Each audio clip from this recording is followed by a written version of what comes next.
Hello friends, तो आज 30 तारीख है और आज का सबसे इंपॉर्टेंट वोकैबुलरी लेके आपके अपने बादल सरकार सर तैयार है। तो द हिंदू एडिटोरियल 30 अक्टूबर का जो भी वोकैबुलरी है उसे हम यहाँ पे डिस्कस करेंगे और ये वोकैबुलरी आपके एग्जामिनेशन के पॉइंट ऑफ व्यू से मैंने डिजाइन करा है, चाहे वो एसएससी के एग्जामिनेशन हो या फिर बैंकिंग के एग्जामिनेशन या फिर डिफेंस के एग्जामिनेशन हो। इवन बहुत सारे ऐसे एग्जामिनेशन है जो एकेडमिक एग्जामिनेशन जैसे सीयूईटी का एग्जामिनेशन, इन सब में इसके इस सेशन के बहुत सारे वोकैब आपके लिए हेल्पफुल होने वाले हैं। ठीक है, और करंट वोकैब का कितना इंपॉर्टेंस है ये तो आपको पता ही है। तो आज का जो द हिंदू एडिटोरियल वोकैब है, beautifully wake on the Tamilaga Vettri Kazhagam inaugural conference की बात की गई। आपको पता है कि अभी अभी एक बहुत बड़ी पार्टी अनाउंस हुई है और उसका एक मीटिंग किया गया है जिसमें हमारे एक बहुत वेटरन एक्टर की बात की गई है, विजय की बात की गई है, जिन्होंने एक पार्टी लॉन्च किया और उसकी मीटिंग हुई थी। तो उसी से रिलेटेड ये आर्टिकल है और उस आर्टिकल से रिलेटेड चीजों को, वोकैब को हम लोग यहां पर डिस्कस करने वाले हैं। तो आज हमारे सेशन का पहला वर्ड है वेग। वेग अपने आप में अगर हम ग्रामेटिकल प्रोफाइल की बात करें तो ये एडजेक्टिव है, इस बात को समझना है। एडजेक्टिव का मतलब ये क्वालिटी बताने का काम करेगा, ठीक है। और एग्जामिनेशन के पॉइंट ऑफ व्यू से बहुत बार ये रिपीटेड वर्ड है। क्लियर है मेरे भाई? तो वेग की अगर मीनिंग और डेफिनेशन की बात करते हैं ना, नॉट क्लियर और डेफिनेट, जो चीजें क्लियर नहीं है, डेफिनेट नहीं है, अस्पष्ट है, उसके लिए हम वेग का यूज करते हैं। या फिर जब कोई इंसान किसी चीज को सही सही सोच नहीं पाता है, समझ नहीं पाता है, तो वैसे कंडीशन में जो वर्ड आता है वो वेग होता है। अब आ जाते हैं इसके सिमिलर वर्ड की बात करते हैं, सिनोनिम्स की बात करते हैं। Ambiguous, fuzzy, cryptic, indefinite, enigmatical, hazy, murky, equivocal, perplexing, nebulous. अब बोलोगे सर इतना सारा सिनोनिम्स? मेरे भाई ये एक ऐसा वर्ड है जिसके इतने सारे सिनोनिम्स होते हैं और एग्जामिनेशंस में ये सारे वर्ड रिपीटेड हैं। अगर इनमें से मैं इंपॉर्टेंट वर्ड की बात करूं ना एग्जामिनेशन के पॉइंट ऑफ व्यू से, तो एम्बिगुअस है, क्रिप्टिक है भाई साहब, एनिग्मेटिकल है, नेबुलस की बात करें, इक्विवोकल की बात करें, कौन सा ऐसा वर्ड मैं छोड़ू? इसमें जितने भी वर्ड्स हैं ना वो सारे के सारे बहुत इंपॉर्टेंट हैं। अब इसके ऑपोजिट की बात करते हैं, तो ऑपोजिट जो चीजें नॉट क्लियर हैं तो वो ऑपोजिट में क्लियर हो जाएगा। जो चीजें यहां पे एक्सप्लिसिट हो जाएगा, मतलब जो चीजें बहुत क्लियर हो गई है मेरे भाई। चीजें जो इंडिफिनिट थी वो अब डिफिनिट हो गई है। ऑब्वियस का मतलब भी आप जानते हैं, स्पष्ट हो जाना। इसके बाद हमारे सामने बड़ा प्यारा सा वर्ड है कैंडिड, स्ट्रेट, और अगर हम बात करते हैं तो डिस्टिंक्ट, इंटेलिजिबल और एविडेंस, एविडेंट। अब आप कहोगे सर इतने सारे एविडेंस, तो वहां पे नाउन हो जाता है, एविडेंट एडजेक्टिव है। इसमें से ऑपोजिट में एग्जामिनेशन में क्या पूछता है, तो जिस पे मैं डबल टिक कर रहा हूं भाई, ये आपका explicit, distinct, intelligible, evident, obvious, ये सारे जो मैंने डबल टिक करे हैं ना, ये आपके एग्जामिनेशन में बहुत बार पूछे जाते हैं, इस बात का ख्याल रखिएगा। तो एक वर्ड तो क्लियर हो गया। अब आ जाते हैं एग्जाम्पल को समझते हैं थोड़ा प्यार से। दे हैव ओनली अ वेग idea of the amount of water available. अच्छा, उनके पास कोई क्लियर आइडिया नहीं है, उनके पास कोई भी क्लियर आइडिया नहीं है कि जो वाटर अवेलेबल है वो कितने अमाउंट में। जैसे कभी कभी ऐसा होता है कि किसी पार्टी फंक्शन में जो ऑर्गेनाइजर होता है उससे पूछा जाता है कि अच्छा बताओ जरा पानी कितना बचा हुआ है। और सर एक्चुअली मैंने 200 लीटर्स तो मंगाया था, एग्जैक्ट अमाउंट मुझे नहीं पता, लगभग 50 लीटर या 60 लीटर्स होने चाहिए, एग्जैक्ट नहीं पता। वो मतलब क्लियर नहीं है उस चीज को लेके। तो उसी से रिलेटेड यहां पे मैंने एग्जांपल दिया, और अगर वो क्लियर होता तो ऐसे कंडीशन में यहां पे हम वेग की जगह डेफिनेट आइडिया कहते हैं, एक्सप्लिसिट आइडिया कहते हैं, या फिर हम कैंडिड आइडिया कहते हैं। बात समझ में आ रहा है? बहुत इंपॉर्टेंट है। So move to the next word that is very important from today's editorial section, that is veteran. Very very important. Examinations में क्या ही बोलूं मैं, वेटरन अपने आप में एक नाउन है, एक ऐसे इंसान की बात करता है जिसके पास किसी भी पार्टिकुलर एक्टिविटी को लेके बहुत बड़ा एक्सपीरियंस होगा। जैसे अगर हम बात करें विजय की या फिर किसी भी एक्टर की, तो उनके पास एक लंबा एक्सपीरियंस होता है एक्टिंग का। अगर मैं अपनी बात करूं तो मेरे पास एक लंबा एक्सपीरियंस है टीचिंग का। तो वैसा इंसान जिसके पास किसी भी पार्टिकुलर एक्टिविटी का एक बहुत अच्छा और खासा एक्सपीरियंस हो और लॉट ऑफ एक्सपीरियंस की बात की जाए तो वो वर्ड वेटरन होता है। बात समझ में आ रहा है? अच्छा, इसको टेक्निक से ऐसे याद रखो, वेटरन का मतलब मैंने कहा वेटर, और वेटर बहुत एक्सपीरियंस्ड होता है। आप देखते हैं ना होटल में, रेस्टोरेंट में आप जाते हैं, वो एक हाथ से दूसरे हाथ में 3-3 प्लेट्स लेके आता है और इजीली सर्व कर देता है। तो आप कहते हैं यार कितना एक्सपर्ट है, वो लेता है और जल्दी जल्दी से सब कुछ सर्व कर देता है, होता है ना। तो वेटर क्या था? वेटरन था, मतलब अपने एक्टिविटी में पूरा एक्सपर्ट था। सिमिलर वर्ड की बात करें तो वैसा इंसान जो स्किल्ड होता है, एक्सपर्ट होता है, experienced, skillful, adept, proficient, virtuoso, ace, dexterous, सारे इंपॉर्टेंट है। स्किल्ड आप जानते हो, एक्सपर्ट जानते हो, एक्सपीरियंस जानते हो, स्किलफुल जानते हो। तो एग्जामिनेशन में सबसे ज्यादा पूछा जाएगा एडेप्ट का यूज करना है, याद रखिएगा। ये एडॉप्ट वाला एडॉप्ट नहीं है, ये एडेप्ट वाला है, मतलब जहां पे आप स्किलफुल होंगे। वर्चुअसो आपके एग्जामिनेशन में बहुत बार पूछा गया है और डेक्स्ट्रस पूछा गया। ये तीन आपको सबसे ज्यादा इसके सिनोनिम्स के रूप में याद रखना है, रिमेंबर रखना है। इसके ऑपोजिट की बात करते हैं तो amateur, unskilled, inept, crude, ignorant, primitive और क्लमजी। एग्जामिनेशन के पॉइंट ऑफ व्यू से एमेचर बहुत इंपॉर्टेंट है। इनेप्ट तो मैं 3 बार टिक करूंगा मेरे भाई। इग्नोरेंट भी पूछा जाता है और प्रिमिटिव भी पूछा जाता है, क्लमजी भी पूछा जाता है। क्रूड और अनस्किल्ड की बात करें तो वो कभी कभार पूछे गए हैं, इनकी फ्रीक्वेंसी इतनी हाई नहीं, लेकिन आपको इसका नोट्स बनाना है और इसका पीडीएफ मेरे टेलीग्राम चैनल से डाउनलोड कर लेंगे। इंग्लिश विद बादल सरकार टेलीग्राम चैनल है, वहां से आप डाउनलोड कर लीजिएगा। एग्जाम्पल की बात करते हैं, Prashant Kishor is a veteran of many election campaigns. अभी आप देख रहे हैं कि बिहार में प्रशांत किशोर जी ने एक पार्टी लॉन्च किया, जन स्वराज। अच्छा, इसके पहले वो क्या थे? एनालिस्ट थे, यानी कि वो क्या करते थे, किसी भी इलेक्शन कैंपेन के बारे में बहुत ज्यादा सोचते थे, समझते थे, उसको प्लान करते थे। बात समझ में आ रहा है? तो उन्हीं की बात की गई कि वो एक वेटरन पर्सनालिटी है। इसका मतलब हुआ कि जो भी इलेक्शन से रिलेटेड कैंपेन्स होते हैं उसमें वो बहुत एक्सपर्ट हैं। क्लियर हो गया? Now move to the next word. अगला वर्ड है इन्वोक, बहुत बहुत इंपॉर्टेंट है। इसके ग्रामेटिकल प्रोफाइल की अगर हम बात करें तो इन्वोक का मतलब क्या होता है, इसे समझने की हम लोग कोशिश करते हैं। इन्वोक अपने आप में वर्ब होता है। इन्वोक अपने आप में क्या होता है बाबू? वर्ब होता है। इसका डेफिनेशन और मीनिंग देख लिया जाए। टू मेंशन और use a law, rule etcetera as a reason for doing something. जब आप किसी नियम कानून का उपयोग करते हैं, किस लिए? ताकि आप किसी काम को कर सके, उसका रीजन देने के लिए कि मैंने भी इस नियम की वजह से ऐसा ये काम किया सॉरी, तो मैं उस रीजन को दिखा सकूं कि ये तो नियम कहता है तो मैंने ये काम करा है, या फिर मुझे ये काम करना है। तो इस केस में इन्वोक का यूज करते हैं। अब आ जाते हैं इसके सिनोनिम्स और सिमिलर वर्ड्स के। सिनोनिम्स क्या होगा? क्रिएट, कॉज, जनरेट, इंड्यूस बहुत इंपॉर्टेंट है। प्रोड्यूस की बात करें, ये भी एग्जामिनेशन में, येल्ड की भी बात करते हैं। एक बड़ा प्यारा सा आपको यहां पर फ्रेजल टर्म दिखेगा, वर्ब ब्रिंग अबाउट, ठीक है, बीगेट, इनकरेज और फॉस्टर। एग्जामिनेशन में अभी 2023 में बीगेट पूछा गया है, फॉस्टर का यूज है। इन जो डबल टिक वर्ड को है याद रखिएगा। क्लियर है? मैं एक बार रिपीट करता हूं, मेरे साथ बोलना। इंड्यूस हो जाएगा, प्रोड्यूस, येल्ड, ब्रिंग अबाउट, बीगेट और साथ में फॉस्टर की बात करें, इसे भी ट्रिपल टिक कर लो, ये एग्जामिनेशंस में बहुत रिपीटेड है। क्लियर हो गया? तो इन्वोक का मीनिंग समझ में आ गया। इसके ऑपोजिट की बात करते हैं। अब मुझे कुछ करना ही नहीं है, नियम कानून में रह के भी नहीं करना है, यानी कि मैं कोई काम नहीं करना चाहता हूं, मैं कुछ करना ही नहीं चाहता हूं, अनविलिंगनेस को दिखाना चाहता हूं, तो वहां पे आप अपने आप को क्या करते हैं? लिमिट कर देते हैं, रिस्ट्रिक्ट कर देते हैं। इम्पेड बहुत इंपॉर्टेंट वर्ड है, क्योंकि वर्ब है इसलिए इम्पेड का यूज किया गया, नहीं तो इसमें हम इम्पेडिमेंट का यूज कर सकते हैं।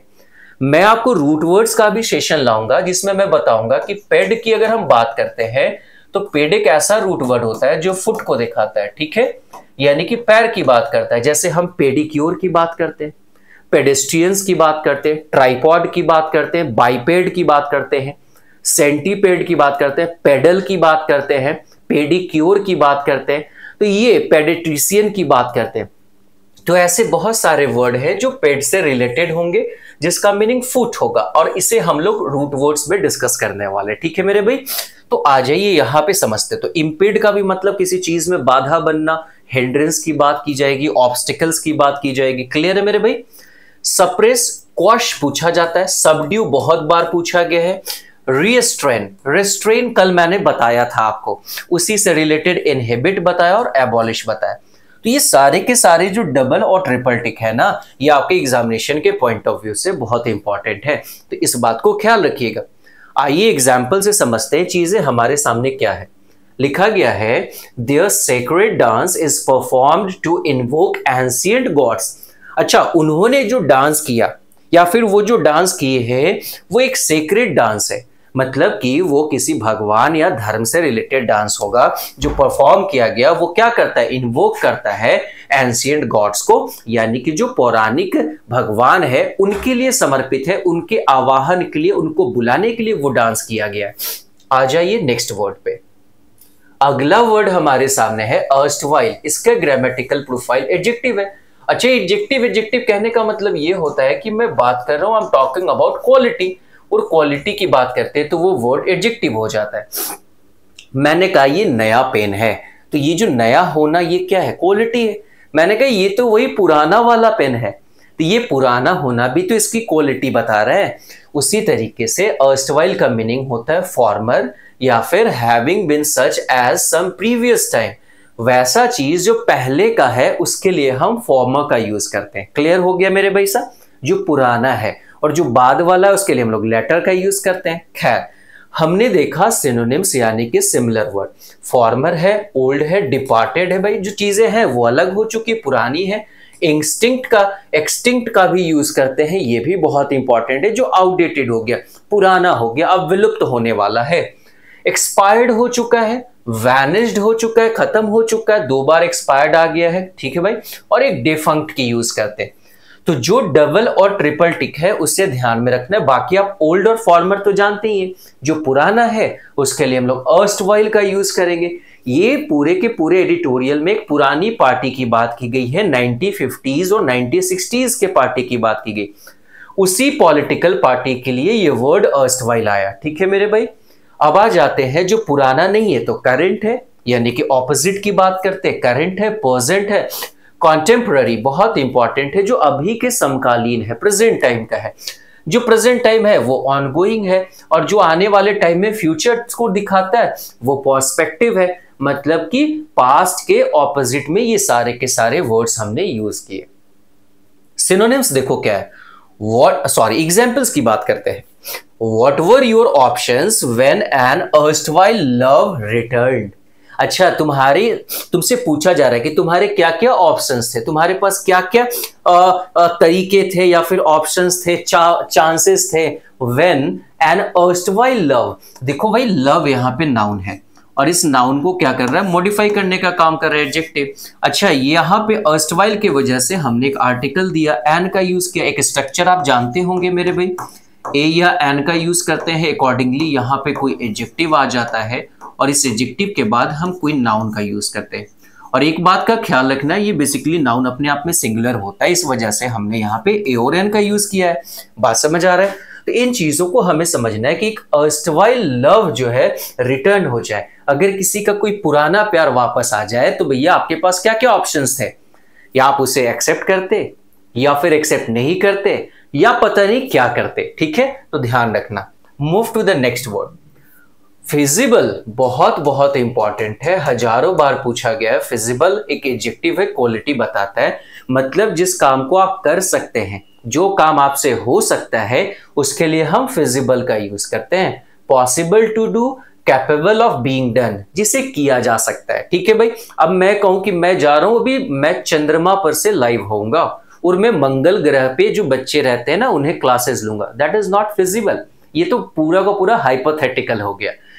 सिनोनिम्स की बात करें, जो चीजें पॉसिबल है, जो चीजें अटेन की जा सकती है, अटेनेबल है, जो किया जा सकता है, डुएबल है। प्लॉसिबल सबसे इंपॉर्टेंट है, याद रखिएगा, ध्यान रखिएगा, रिलेट कर लीजिएगा। जो पॉसिबल है वही प्लॉसिबल है, प्लॉसिबल है, पॉसिबल है। आगे बढ़ते हैं, प्रोबेबल तो आपको पता है। कॉन्टिंजेंट बहुत इंपॉर्टेंट है, ये एग्जामिनेशंस में जितना प्लॉसिबल पूछा जाता है उतना ही कंटिंजेंट का भी यूज करते हैं। और एक्शनेबल तो सिंपल वर्ड है, जो एक्शन में लाया जा सके।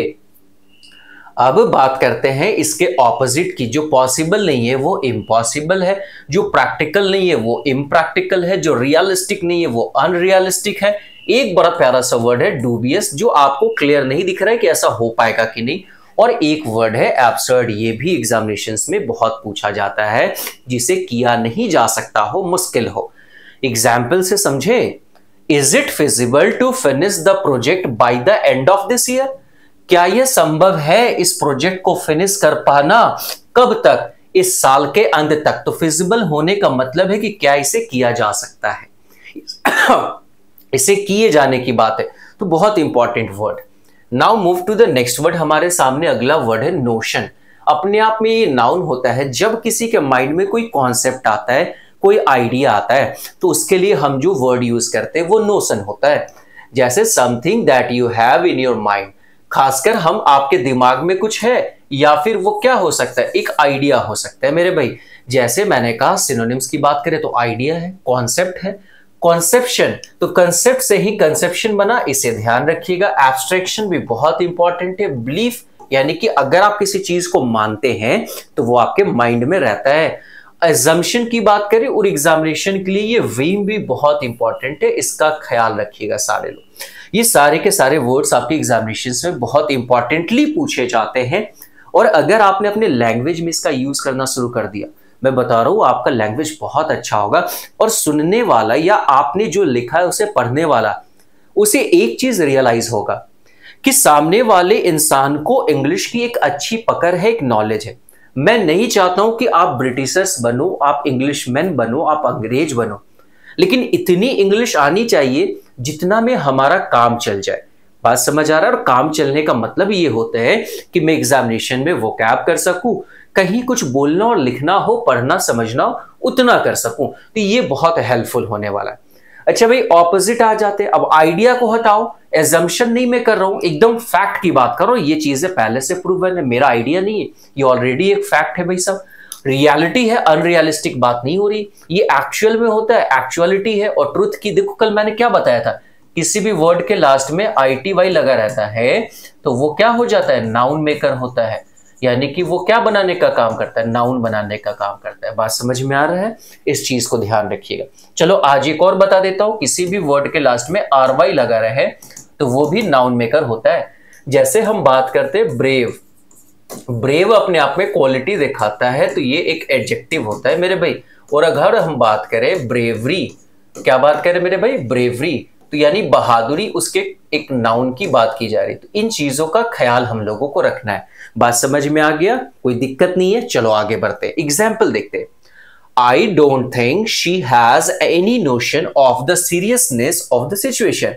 मुझे ऐसा लगता है कि उसे कोई भी आइडिया नहीं है इस परिस्थिति की जो सीरियसनेस है, ये सिचुएशन कितना सीरियस है, उसे इसका आइडिया नहीं, मुझे ऐसा लगता है। क्लियर है? तो इस बात को समझना। अच्छा, मुझे ऐसा नहीं लगता है, आई डोंट थिंक, मुझे ऐसा नहीं लगता है कि वह इस चीज को समझ पा रही है या उसे कोई भी आइडिया है कि ये सिचुएशन का सीरियसनेस कितना है। बात समझ आ गया? नेक्स्ट वर्ड हमारे सामने है कंडेम।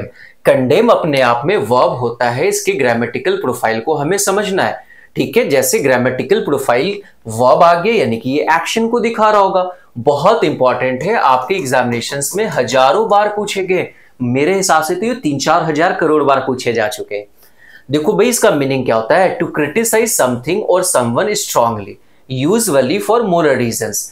अब जब आप किसी की आलोचना करते हैं, क्रिटिसाइज करते हैं बहुत बुरी तरीके से, उसको नैतिकता का पाठ पढ़ाते हैं, भाई तुमने ये क्या कर डाला, तुम्हारे अंदर जरा सा भी एथिक्स नहीं है, मॉरल वैल्यूज नहीं है, तो उस कंडीशन में हम कंडेम का यूज करते हैं किसी को सिवियरली क्रिटिसाइज करने के लिए।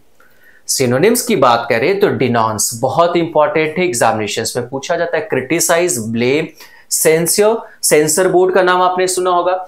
रेप्रीहेंड एग्जामिनेशन में पूछा जाता है। एडमॉनिश भी एग्जामिनेशंस में। रेप्रीमांड की बात करें, रिब्यूक है, बेलिटिल है, रिप्रोच है, निगल है। मैं क्या कहूं, एक दो को छोड़ के बाकी सारे के सारे बहुत इंपॉर्टेंट है। इन सब का मीनिंग होता है एक स्लाइट मीनिंग। जब आप किसी को डांटते हैं, क्रिटिसाइज करते हैं, उसकी आलोचना करते हैं, उसकी बुराई करते हैं, उसमें कमियां निकालने की काम करते हैं। अब इसका ऑपोजिट क्या होगा? अब तो जब मैंने उसे कमी नहीं निकाला तो मैं उसकी तारीफ करूंगा, तो मैं प्रेज करूंगा। भाई एक्सटॉल बहुत इंपॉर्टेंट है, लॉर्ड भी पूछा गया, इंडोर्स, यहां पे एक्सटॉल का जो है एक्सटॉल डबल रिपीटेड है मेरे भाई, तो इस बात को ध्यान रखिएगा। सैंक्टिफाई का यूज करेंगे, एक्लेम का यूज करेंगे, ठीक है मेरे भाई। तो एक्सटोल आपको आ गया, लॉर्ड आ गया, इंडोर्स आ गया, सैंक्टिफाई हो गया, एक्लेम हो गया, प्रेज हो गए। ये सारे वर्ड कब यूज करते हैं? जब हम किसी की तारीफ करते हैं, प्रशंसा करते हैं। जैसे एग्जाम्पल देखो, कंडेम से related, the film was condemned for its sexism. Film की आलोचना की गई उसके किस चीज के लिए? सेक्सिज्म की, यानी कि उसमें इस तरीके का कुछ कंटेंट दिया गया जो हमारे सोसाइटी में एक्सेप्टेबल नहीं है, तो उसकी आलोचना की गई। तो इन चीजों का ख्याल रखिएगा, बहुत ही इंपॉर्टेंट वर्ड है। सो आज का सेशन कैसा लगा मुझे जरूर कमेंट करके बताइएगा। ये जो पीडीएफ है हमारे टेलीग्राम चैनल से आप बिल्कुल डाउनलोड कर सकते हैं, मैंने बताया है, इंग्लिश विद बादल सरकार, ये हमारा टेलीग्राम चैनल है। इस टेलीग्राम चैनल से आप जाके ज्वाइन कर ले इस टेलीग्राम चैनल को, और इस टेलीग्राम चैनल से आपको जितने भी पीडीएफ्स होते हैं, नोट्स होते हैं, वो यहां प्रोवाइड कराए जाते हैं। तो अगर ये सेशन आपको पसंद आया होगा तो लाइक, शेयर और सब्सक्राइब करना नहीं भूलें।